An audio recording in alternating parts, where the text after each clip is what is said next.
Hello guys, very welcome to my classes here, and you know very well we are continuing with our tense series here, and हमारे tense series चल रही है और tense series में हमने 6 tense have discussed.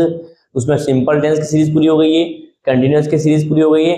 आज हम देखेंगे परफेक्ट टेंस की सीरीज स्टार्ट करेंगे। आज हम करेंगे स्टार्ट परफेक्ट टेंस। तो हमने 35, 36, 37 वीडियोस वॉच कर लिए हैं। आज हम देखेंगे वीडियो नंबर 38 वीडियो जो है हमारा रहेगा परफेक्ट सीरीज। क्या हो जाएगी? परफेक्ट। तो पहले थोड़ा सा परफेक्ट के बारे में डिस्कस कर लेते हैं, परफेक्ट टेंस के बारे में। उसके बाद में बताऊं present perfect, past perfect, future perfect. ठीक है, तो परफेक्ट टेंस क्या होता है ये बता दूं आपको। परफेक्ट मतलब परफेक्ट, नाम से ही परफेक्ट है, मतलब आपका काम परफेक्ट हो गया। मतलब परफेक्ट टेंस क्या करता है? काम परफेक्ट होने को शो करता है, मतलब काम पूरा हो गया। तो ये होता है काम हो गया, मतलब चुका है, चुका, चुकी, चुके।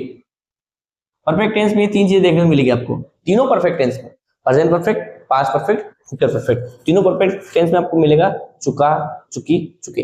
अब वो अलग अलग डिपेंड करेगा, प्रेजेंट में चुका है, चुकी है, पास्ट में चुका था, चुकी थी, और फ्यूचर में चुका होगा, चुकी होगी। ठीक है, अब परफेक्ट में हिंदी में तो हम समझ गए कि हिंदी में लगेगा चुका, चुकी। इंग्लिश में अगर परफेक्ट जानना है, परफेक्ट मतलब इंग्लिश में दिमाग में शब्द आ जाना चाहिए, वो है वर्ब की थर्ड फॉर्म। परफेक्ट में वर्ब की थर्ड फॉर्म लगती है, ध्यान रहे, वर्ब की थर्ड फॉर्म लगती है परफेक्ट में। जैसे ही आपको कोई बोले कि परफेक्ट टेंस, तो समझ जाना है कि वर्ब की थर्ड फॉर्म। क्या समझ जाना है? वर्ब की थर्ड फॉर्म। और हिंदी में क्या समझ जाना है? चुका, चुकी, चुके। ठीक है, तो ये परफेक्ट टेंस की थोड़ी आइडेंटिटी है। आई होप कि आपको समझ में आई होगी।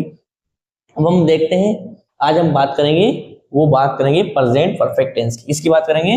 प्रेजेंट परफेक्ट टेंस की। हमारा वीडियो नंबर 38 है, तो उसमें हम देखेंगे आज हमारा फर्स्ट टेंस रहने वाला परफेक्ट सीरीज का present perfect tense. Present perfect tense, present perfect tense. ठीक है, दिस इज अवर वीडियो, इसके बारे में रहने वाला वीडियो आज हमारा। चलो ठीक है, प्रेजेंट परफेक्ट टेंस। ठीक है, तो प्रेजेंट परफेक्ट टेंस की हिंदी बता दूं मैं आपको, चुका है, चुकी है, चुका, चुका, चुके हैं, चुके हैं, ये लगता है हिंदी में। चुका है, चुकी है, चुके हैं। ठीक है, ये हिंदी में लगेगा।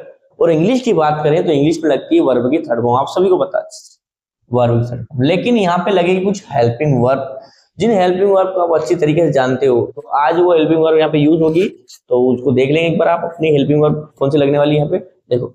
यहाँ लगेगी हैज और हैव। अगर बात करें प्रेजेंट परफेक्ट में, तो प्रेजेंट परफेक्ट में दो हेल्पिंग वर्ब लगती है, एक हैज और एक हैव।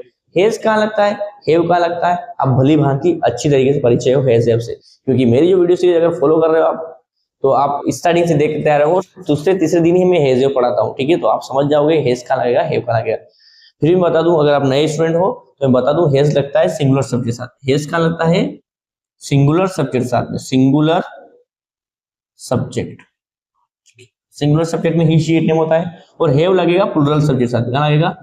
प्लूरल सब्जेक्ट के साथ, सब्जेक्ट के साथ। यहाँ पे थोड़ा रूल होता है, इसमें थोड़ा सिंगुलर प्लूरल का रूल है, लेकिन बाकी सब सिंपल। ठीक है, अब देखेंगे इसका स्ट्रक्चर देख लेते हैं, थोड़ा इसका स्ट्रक्चर देख लेते हैं। Subject plus has have plus V3 plus object. देखते हैं स्ट्रक्चर। हाँ, वह भोजन कर चुकी है, वह भोजन कर चुकी है या खाना खा चुकी है। ठीक है, सब्जेक्ट हो जाएगा शी सब्जेक्ट। अब सी के साथ में हेज लगाएंगे, हेव लगाएंगे, तो शी के साथ हेज लगेगा, बहुत अच्छी तरीके से होता है। शी हैज, भोजन करने को बोलते हैं खाने को ईट, तो ईट की हो जाएगी eaten, eaten food. She has eaten food, खाना खाने वाली बात है। हेज हेड भी होता है, वो बाद में बता दूं आपको। ठीक है, आई होप कि ये दिखाई दे रहा होगा, इसके नीचे दिखाई नहीं दे रहा होगा, तो अपन आगे लिख देते हैं ऊपर। ये एक बार लिख लेना, सभी नोट कर लो इसको, ऊपर लिख रहा हूं मैं। अगला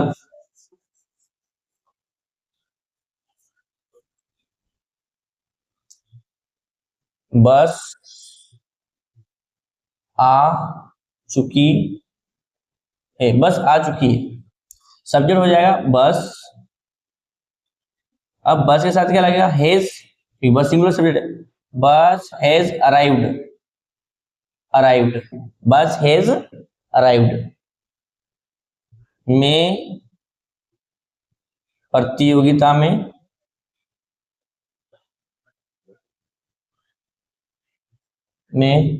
भाग ले चुका हूं।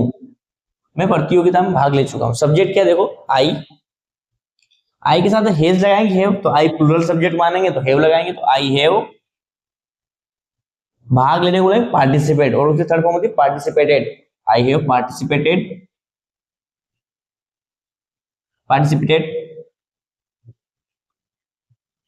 I have participated in competition. I hope कि ये समझ में आ चुका होगा। अब ये इसको स्क्रीनशॉट ले लो और इसको नोट डाउन कर लो अपनी कॉपी में। अब मैं कुछ एग्जांपल दूंगा, वो नोट करना है। डेली में एग्जांपल देता हूं, उन एग्जांपल को अपने को कमेंट में लिखना है। क्या लिखना है? कमेंट करके जरूर बताएं, और समझ में नहीं आता मेरे से पूछ ले, ठीक है? तो एग्जांपल दे रहा हूं, इसे नोट कर लो। हाँ, कुछ समझ में नहीं आया तो वीडियो रोक रोक के देखो, थोड़ा स्लो कर लो और देख लो, ठीक है? तो समझ में आ जाएगा ना। वीडियो रोको, 2 बार देखो, 3 बार देखो, समझो उसको अच्छी तरीके से, ठीक है? सारी चीजें पता है। अगर नहीं पता, समझ में आ रहा, तो आप वीडियो की स्टार्टिंग से फॉलो करो, सारी सीरीज तो समझ में आ जाएगा। हाँ, दिक्कत आती है सर, सब्जेक्ट क्या होता है, हेल्पिंग वर्ब क्या होती है, मेन वर्ब क्या होती है, इन्हें समझ जाओ, सब समझ में आ जाएगा। एग्जाम्पल लिखो। बंदर बनाना खा चुका है। बंदर बनाना खा चुका है।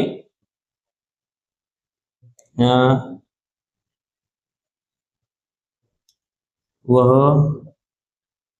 घर छोड़ चुका